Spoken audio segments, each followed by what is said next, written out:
La colonisation française de l'Algérie débute en 1830 à Sidi Ferrouch et débouche en 1848 sur la division du nord du pays en 3 départements français, Oran, Alger et Constantine.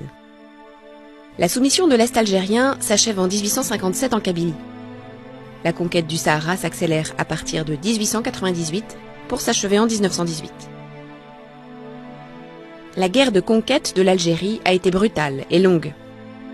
La France y développe une colonie de peuplement favorisant la place des Français parmi les colons et une forte présence d'Européens, Italiens, Espagnols, Maltais, pour faire face au poids démographique de la population indigène.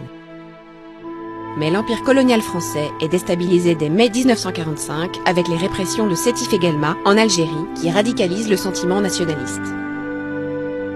Pourtant, lorsque l'insurrection armée éclate en novembre 1954, notamment à Oran, dans la Mitidja et les Aurès, la France est prise au dépourvu.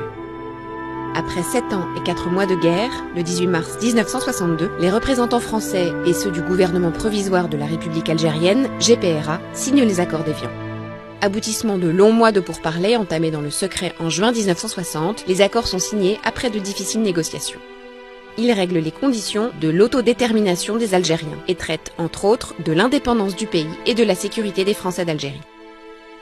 Le texte prévoit un cessez-le-feu fixé au lundi 19 mars 1962, ainsi que sa ratification par référendum en France le 8 avril, puis en Algérie le 1er juillet.